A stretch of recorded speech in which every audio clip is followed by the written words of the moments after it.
see God, but you have to know the method. You will be able to see God, provided you utilize and control the tongue.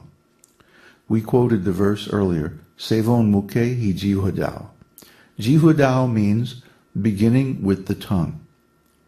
We have got so many different senses, and all the senses, eyes, ears, touch, smell, can be engaged in yoga. But begin with the tongue. This is the secret. Try to control the tongue and engage in Krishna's service, and everything else will come to you. Therefore, our predecessor master teacher, Bhaktivinoda Thakur, says, Sharira avidyajal, jodendriya tehekal. This body is a material body, and the senses are our greatest enemies. Jodendriya tehekal. So out of all the senses, tara madhye jiva iti loba moy sudurmati. Of all the senses, the tongue is the most formidable. Loba moy, it is very greedy, and sudurmati, it is very difficult to control. So if you can control the tongue, all the other senses will automatically be controlled. Simply for the sake of the uncontrolled tongue, so many slaughterhouses are being maintained. So many animals are being murdered every day, thousands of them, millions of them. People cannot give up eating meat because they are addicted to the taste. But what is the difficulty? You can create the same taste with milk curd. Prepare milk curd, or farmer cheese as it's sometimes called, and deep fry it in ghee with salt and spices. You'll get the same taste as meat. You can't tell the difference, actually. But let the animal live. Take its milk and prepare so many nice milk preparations. This is spiritual lifestyle, spiritual diet. But the materialistic rascals cannot even do this. They are willing to kill simply for the sake of their tongue. It is so strong. The tongue is so demanding. You must give me meat. So to satisfy this desire, they're committing so many abominable sinful activities. And as a result, they become bound by the law of karma to accept another material body. And thus the round of birth and death continues. But if you take up this process of the esoteric teaching seriously, control your senses, beginning with the tongue, you can be relieved from all material miseries. Simply if you surrender to Kṛṣṇa, if you become Kṛṣṇa conscious, Kṛṣṇa will take care of you, and you will be saved from samsara, the horrible process of material birth and death. So now you know the secret. You cannot hear this secret, this understanding, this principle of spiritual life anywhere except from the esoteric teaching.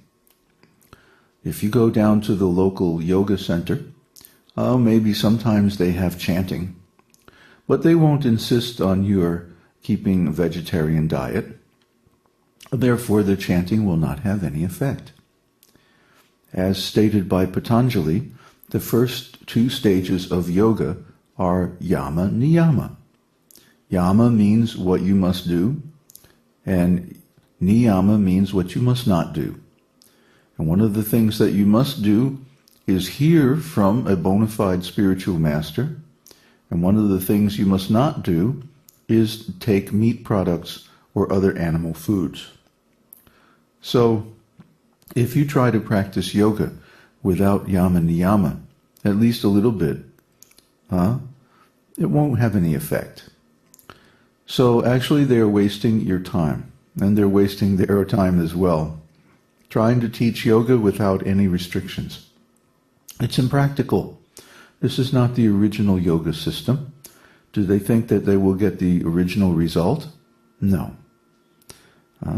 Just like if I'm taking a chemistry course, and the instructor says, well, if you mix these two chemicals in a particular proportion, you'll get such and such a result. And I say, no, I don't have to do that. I can just mix it together any old way. Am I going to get the result? Of course not. So similarly, if we try to practice yoga without following the instructions of the great souls without following the instructions in the Vedic literature, which is the actual source of the yoga teaching, we won't get any result. Simply wasting our time. But yoga is such a great thing. Yoga can give us freedom from birth and death in this material world. That's really a wonderful thing, because that's the source, the cause of all of our suffering. Because the soul, the spiritual living entity, is taking a material body. Tata dehantara prapti. Because the soul is taking a material body, therefore the suffering continues. The suffering is of four kinds: birth, death, old age, and disease. And no one in this material world can avoid this suffering. And meanwhile, there are other types of suffering. We all know about them. The different embarrassments and inconveniences of material existence. It's not really suitable for a spirit soul. This material world is temporary, but we are eternal. So there's a complete mismatch between our nature and the nature of the material world.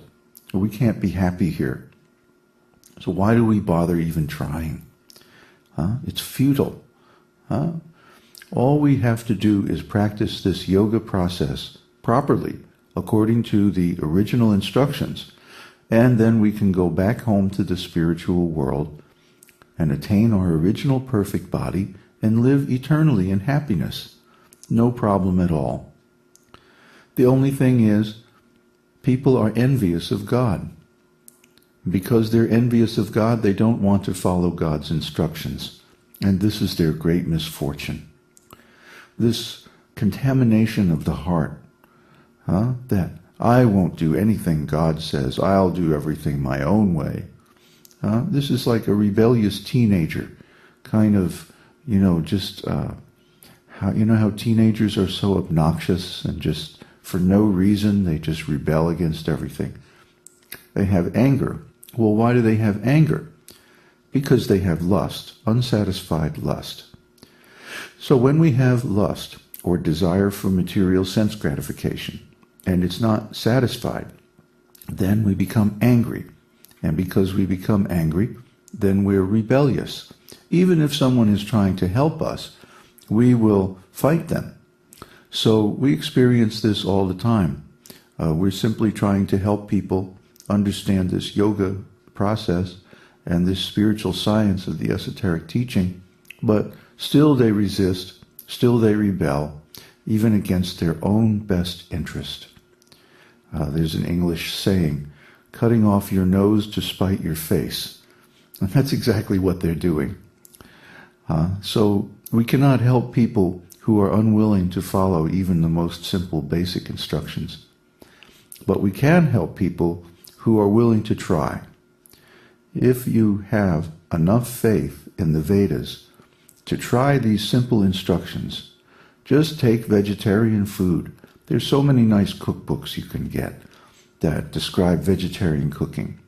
And chant this mantra, Om Namo Bhagavate Vasudevaya.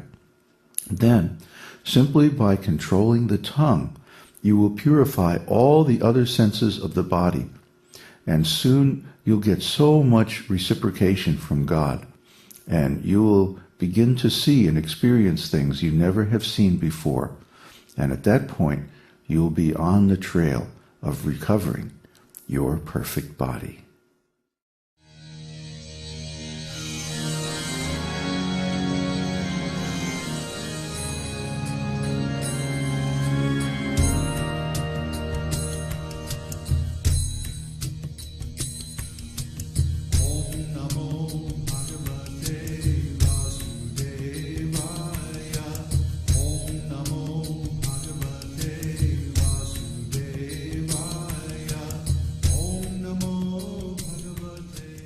We hope you've enjoyed this edition of My Perfect Body. This is David Hughes, your host, reminding you to visit us on the web at esotericteaching.org.